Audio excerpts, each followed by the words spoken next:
Hi, I'm Natalie Carter, born and raised in Portland, Oregon. And this story? It's about how I lost everything because of one person's envy, and how life, in the most poetic way, brought it full circle. I was 23 when I landed my dream job.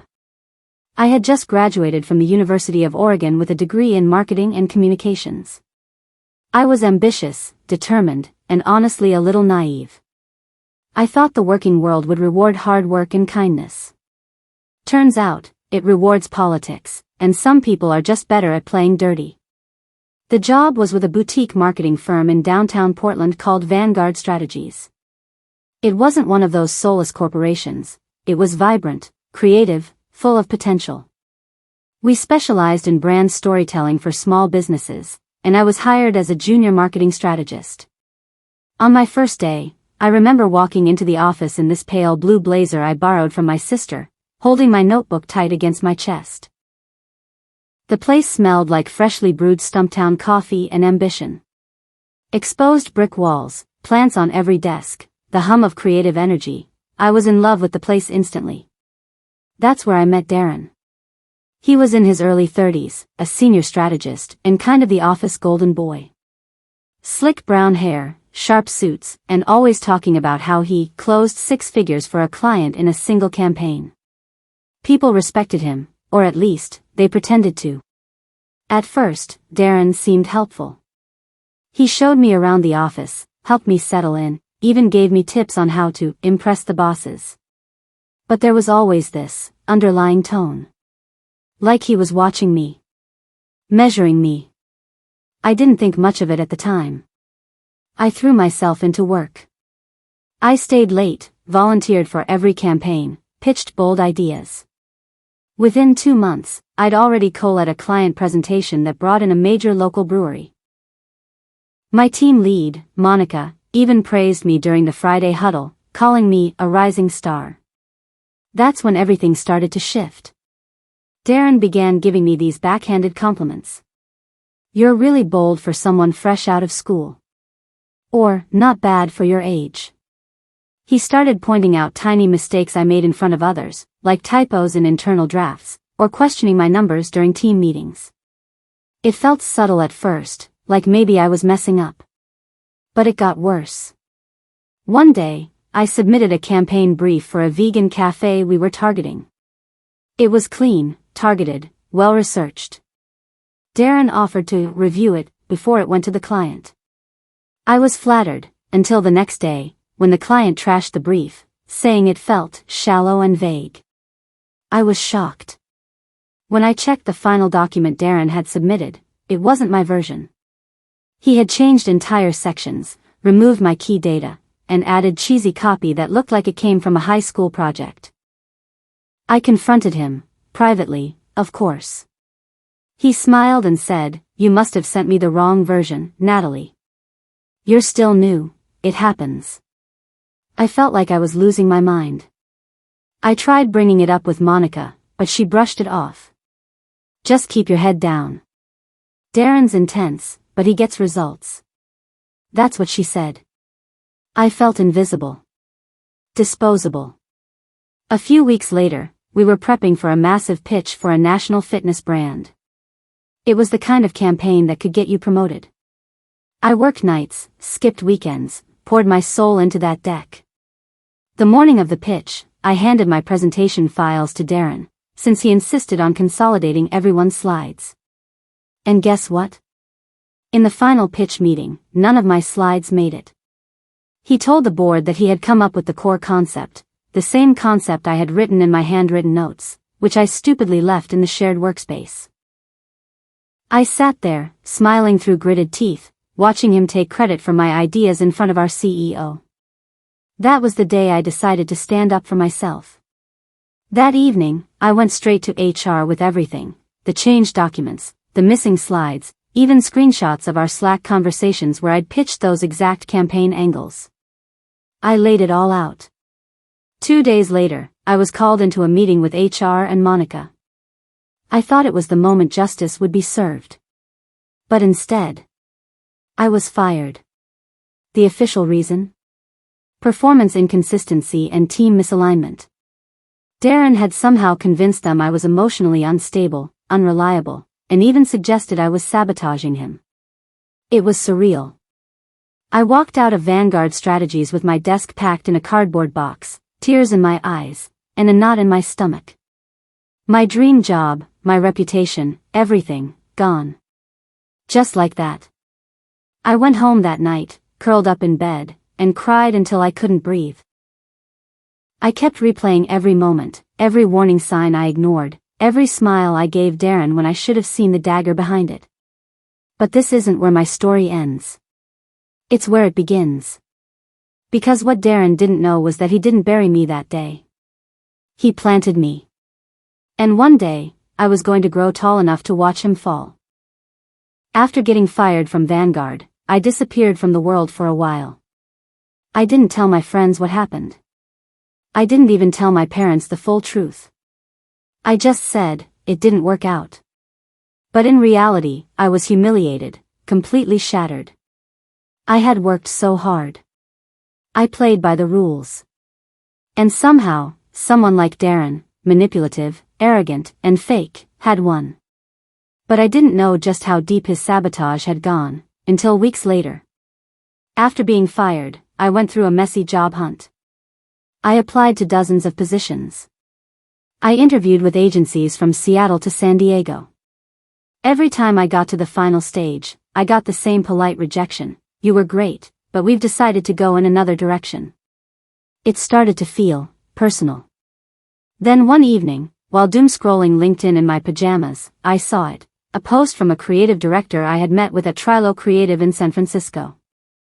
She shared a picture of their new campaign for a sustainable clothing brand. And right there, in big bold letters, was the tagline I had written. My concept. I stared at the screen, heart pounding. The pitch I had worked on during my last week at Vanguard, the one Darren had stolen, was now being used at another agency. And guess whose name was in the credits? Darren. That was the first time I realized he hadn't just sabotaged me at Vanguard. He had taken my work and shopped it around. That fitness pitch I built? He probably took it to a competitor after I was gone. He got me fired, and used my ideas to climb higher. I was furious. But no one believed me. Even my friend Kayla, who worked in HR at a tech firm, gently said, "You need to stop obsessing over this. Maybe it's just a coincidence." It wasn't. I did some digging. I reached out to one of the junior designers I used to work with at Vanguard, Emily. She was sweet, fresh out of art school, and always stuck in Darren's shadow. We met for coffee, and after a few nervous sips, she finally said it. "Natalie, after you left, Darren told everyone that you had a breakdown. That you were unstable and tried to frame him. He said you faked documents. He made you sound like a total mess." I felt like the ground had opened beneath me. No wonder no one reached out. No wonder I couldn't land interviews. Darren had blackened my name. I was humiliated, and worse, I had no way to prove anything. I cried that night. Again. I allowed myself that. But then, something inside me started to shift. I remember staring at my bedroom ceiling, the street lamp glow peeking through the blinds, and thinking. He thinks he won. He thinks I'm done. But I'm not. I took every shred of pain, embarrassment, and betrayal, and turned it into fuel. The very next day, I deleted every old resume and cover letter.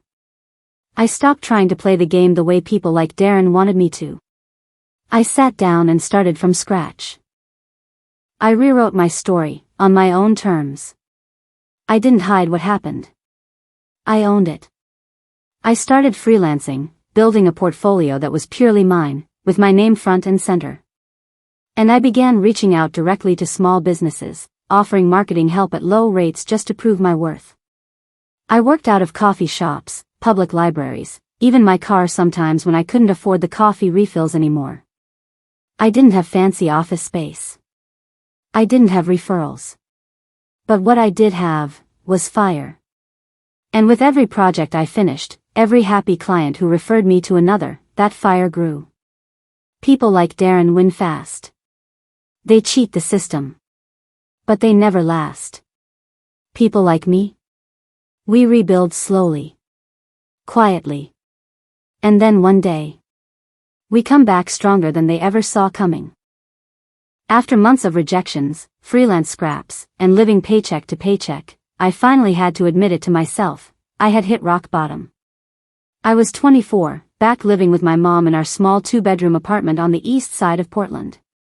My room still had the faded posters from high school, and I slept on the same mattress I'd had since I was 15. My mom was supportive, but I knew I was breaking her heart. She never said it, but I could see the worry in her eyes every time I skipped dinner to save money or quietly transferred $50 from my savings to buy gas. She worked long shifts as a nurse at Providence Medical Center. And even though she never made me feel like a burden, I felt like one. One night, after a particularly humiliating phone call where a potential client told me, we decided to go with someone more established, I shut off my laptop, laid on my bed, and just stared at the ceiling in silence.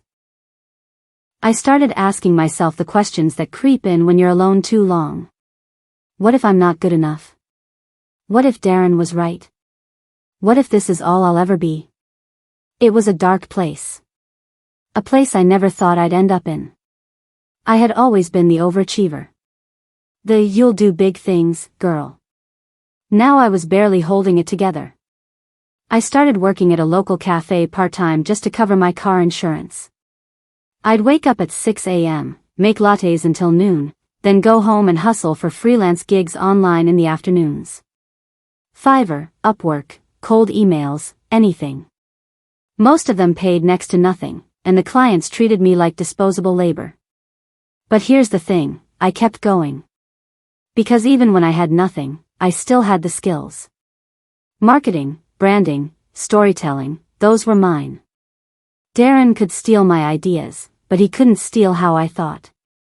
How I saw patterns in people's stories and turned them into brands. That was my fingerprint. So I used what little I had. I built a personal brand from scratch. I created a simple website using a free template, posted every project I finished, no matter how small, and wrote case studies like they were award-winning campaigns. I changed the way I pitched. Instead of begging companies to hire me, I approached them as a partner. I walked into local businesses, bakeries, yoga studios, niche startups, and said, "Here's how I can help you grow. Give me a week. If you don't like my work, you don't owe me a thing." That's how I landed my first real break. A small eco-friendly candle brand run by a couple in their 30s, Claire and Miguel. They were overwhelmed with online sales, struggling with branding, and didn't know how to scale. I spent 2 weeks completely redoing their brand strategy, optimized their Instagram, cleaned up their email flows, and pitched them a new marketing funnel. Their revenue doubled the next month. Claire referred me to her sister's organic skincare business. Then to her cousin's gluten-free bakery. One client turned into 5. 5 turned into 15. And for the first time in almost a year, I started breathing again. I remember the exact moment I felt hope again. It was a Wednesday evening. I was sitting in my parked car outside a client's shop, eating a drive-through taco, and reviewing their analytics on my phone.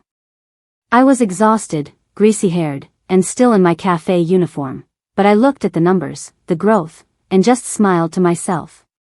"This," I whispered. "This is mine." No one handed it to me. No one vouched for me. No one rescued me. I built it. Inch by inch. And that's when the idea began to grow, slowly, quietly, like a seed. Maybe I didn't need to work for someone else. Maybe it was time I stopped chasing companies for validation. And started my own. Once I planted the idea of starting my own business, it became all I could think about. At first, it felt ridiculous, me, running an agency. I was still living with my mom. Still juggling cafe shifts. Still recovering from being fired and blackballed. But something had shifted inside me. I was tired of waiting for doors to open. so I decided I'd build my own damn door. I called it North Wave Strategies, a nod to my Pacific Northwest roots, and a reminder that no matter how hard the tides hit, I'd always rise again. I didn't have funding. I didn't have investors. What I had was $312 in my bank account, a second-hand laptop, and the few loyal clients I'd earned through blood, sweat, and cold pitching. The early days were chaos. I worked out of coffee shops, library meeting rooms, even the back seat of my car when I needed quiet. I handled everything: branding, content creation, strategy decks, invoicing, customer service. I'd build websites until 2 a.m. Then wake up 4 hours later to hand out business cards to shops opening for the day. And slowly, it grew. I became obsessed with systems. I learned how to automate email funnels. I taught myself SEO. I took free online courses in analytics, design psychology, and influencer marketing. I devoured everything I could. One client turned into 3. Then 5. Then 10. I got smart with contracts. I hired a freelance designer and a part-time virtual assistant. For the first time, I wasn't just surviving. I was leading. By year 2, I had a small team, all women, all freelancers who had been underestimated and overlooked like me. We were scrappy. Relentless. And clients loved us. We didn't just run ads. We built brand stories. Real ones. The kind that made customers feel something. And that connection? That's what made the conversions happen. I remember the moment I knew I had finally made it. It was a Wednesday afternoon. I had just gotten off a Zoom call with a client in Chicago. A 6-month retainer for $30,000. I was sitting at my tiny desk in the corner of my mom's living room, still in sweatpants, but I felt like I was sitting on top of the world. I clicked send on the contract, leaned back in my chair, and thought. Darren would choke if he saw this. I hadn't thought about him in a while. Honestly, I was too busy building to dwell on the past.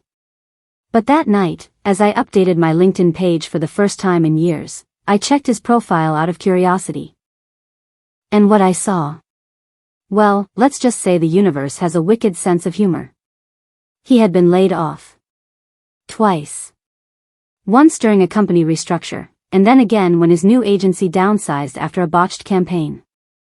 The comments on his posts were dry. His likes had dried up. He was floating, trying to brand himself as a marketing consultant, but it was clear he was scrambling. I smiled. Not in a petty way. But in a balanced way. The kind of smile that says, karma's not always fast. But it's always on time. I went back to work, more driven than ever. Because now, I wasn't just building a business. I was building a legacy Darren could never touch. A few months later, my company was hosting its first open recruitment, for junior strategists and assistants. We put out a simple job post. Within 48 hours, we had over 300 applications. And one of them was from Darren. Same slick smile in his profile picture. Same ego, now dressed in desperation. He had no idea who was behind the agency. No clue that the founder and director of North Wave Strategies was the girl he once got fired. And when I saw his resume sitting in my inbox, all I could do was laugh. Because after everything he did, the lies, the sabotage, the humiliation, now he was the one reaching out to me. Begging for a job. The morning of the interviews, the office buzzed with quiet energy.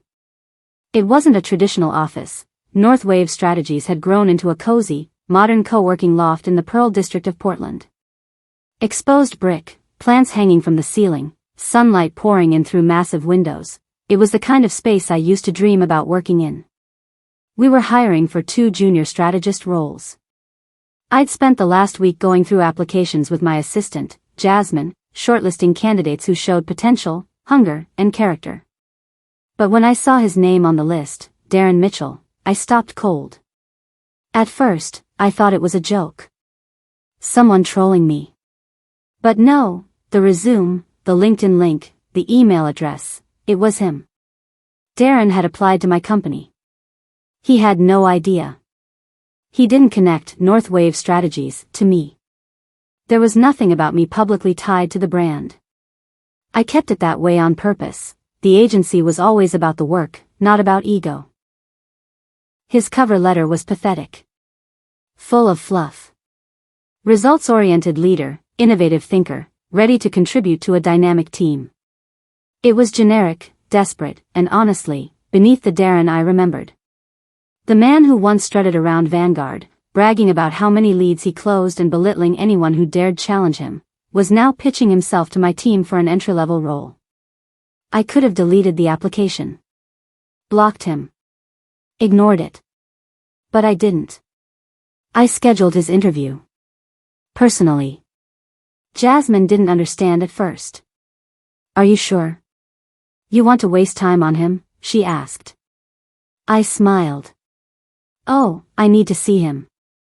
The interview was scheduled for 3 p.m. on a Thursday. I made sure I was the last face he'd see that day. When he walked in, I almost didn't recognize him.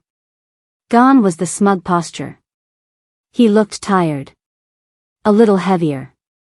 His once carefully groomed hair now thinning. His dress shirt wrinkled.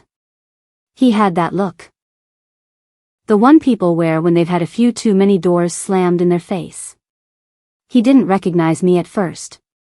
Why would he? I wasn't the scared junior strategist anymore.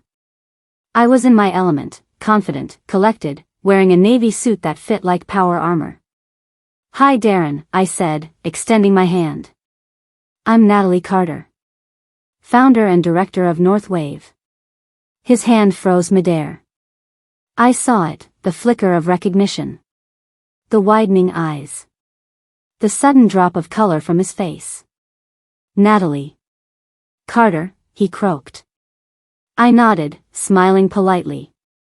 Nice to see you again. Please, have a seat.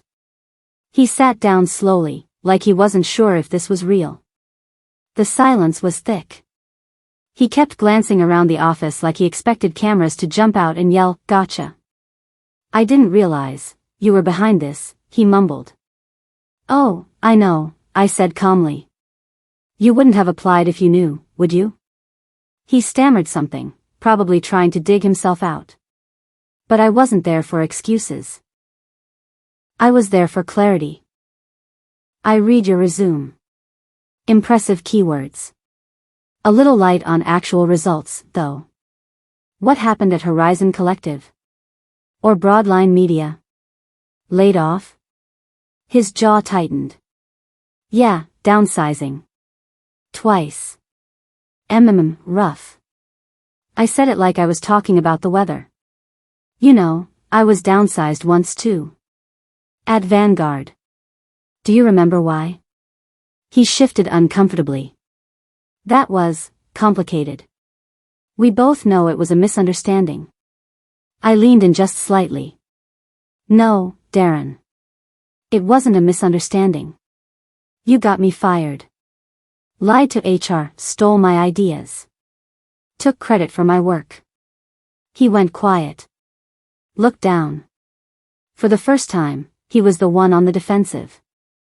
I made mistakes, he said finally. I was under pressure. I was trying to protect my position. It wasn't personal. I nodded slowly. Oh, it was very personal. But here's the thing. I stood up and walked over to the glass wall behind me, where a large poster displayed the Northwave tagline. We build brands with integrity. I turned back to him.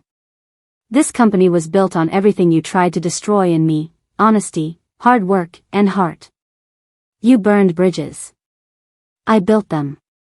You took shortcuts. I took the stairs. His voice cracked. I just need a chance. Please. I'm not proud of what I did. I'm not that guy anymore. I looked at him, really looked at him. And for a second, I saw it, the desperation, the guilt, the crumbling ego. But I wasn't there for pity. I was there for closure. I believe people can change, Darren, I said. But this company is for people who never needed to hurt others to grow. We don't hire that kind of history here. He sat frozen. Silent. Ashamed. And then, I stood up, extended my hand again, not out of kindness, but out of strength. Thanks for coming in. Good luck. He left without another word. As the door closed behind him, Jasmine poked her head in. Was that him? I smiled. Yep. That was him. She grinned. How'd it go? I glanced out the window, watching Darren walk down the street, smaller than I'd ever seen him. Exactly the way it was supposed to. After Darren left the office that day, I stood at the window for a while longer, just watching him disappear into the crowd on 10th Avenue. I wasn't smiling. I wasn't gloating. I just felt still. It wasn't the fiery rush I thought revenge would bring. It was colder than that. Sharper. Clean. Like breathing in crisp winter air after a storm has passed. I sat back at my desk, alone, and closed the interview files on my laptop. His name sat there at the top of the spreadsheet, Darren Mitchell. Status, rejected. I didn't delete it. I left it there, not out of spite, but as a reminder. A marker of everything I'd survived. Later that evening, Jasmine knocked softly on my office door. You okay? She asked. I looked up and smiled. More than okay. She walked in, pulled up a chair, and asked what everyone was probably wondering. Was that revenge? I thought about it. Was it? Maybe in the technical sense. I had the upper hand. I made him squirm. I said no. But it wasn't about watching him fall. It was about proving, to myself, that I'd risen. You see, when Darren got me fired, I spent months haunted by the idea that I was disposable. That no matter how hard I worked or how honest I was, people like him would always win. But sitting across from him, in my office, at my company, with my team, I realized something. He didn't win. He just delayed my rise. And now? He was the one on the outside, looking in. The thing is, I could have hired him. That would have been another form of punishment, putting him beneath me, making him work late nights and earn back every inch of dignity. But that's not who I am. I didn't build Northwave to be a place where people pay for their past. I built it to be a place where people are free from it. And Darren? He didn't fit that culture. He never would. A few days after the interview, I got a follow-up email from him. The subject line simply read, "Thank you." The message was short. I deserved that. I hope you know how far you've come. I wish I had built something half as real. Good luck with Northwave, and congratulations. I didn't reply. I didn't need to. I forwarded it to my personal folder, the one I keep labeled Proof. Proof that resilience works. Proof that grace wins. Proof that karma is real, and sometimes, it wears a tailored navy blazer. The weeks that followed were some of our busiest ever. We landed 2 new clients, got featured in a regional business magazine, and hired both junior strategists we needed, real talent, the kind that didn't need to step on anyone to grow. But every now and then, I think about Darren. Not out of bitterness. Not out of pride. But because he taught me something I never would have learned without the fall. How to build myself from the ground up. How to never let someone else define my worth. And how to stand tall, look my past in the eye, and say, "You don't own me anymore." Let me know when you're ready for Chapter 7, Sweet Karma, served hot and cold, where Natalie closes the loop on her journey, reflecting on how success becomes the most satisfying, silent response to betrayal. Some people think karma shows up with fire and fury. That it crashes into people's lives with noise, anger, and revenge. But for me, karma arrived quietly. It walked in wearing business heels. It shook hands politely. It sat across the table from the man who once tried to ruin me, and let him ask me for an opportunity. And then it simply said, no. That was it. No screaming. No social media exposé. No revenge plot drawn out over months. Just a calm, measured rejection, from a woman who rebuilt herself from ashes. It's funny, if you'd told me at 23, when I left Vanguard with a cardboard box and tear-streaked cheeks, that I'd one day own a company with clients across the country and a waiting list of applicants, I would have laughed. Or cried harder. But that's the thing about hitting rock bottom. Once you're there, the only direction left is up, if you're willing to climb. And I climbed. Not because I had something to prove to Darren. But because I had something to prove to myself. That I was worth more than what happened to me. That talent without arrogance can still win. That kindness isn't weakness, it's strategy. I didn't get my job back. I didn't get public vindication. But I got something better. I got freedom. I got success. I got clarity. And in the end, Darren got what he earned. Not because I ruined him. But because the truth has a long memory, and your past, it always catches up. A few months after that unforgettable interview, one of our new clients, a sustainable beauty brand based in LA, mentioned they were approached by a consultant who used to be big in the Portland scene. Guess who? Darren. She asked me if I knew him. I smiled and said, let's just say we've crossed paths. But I wouldn't recommend him. She nodded and crossed his name off the list.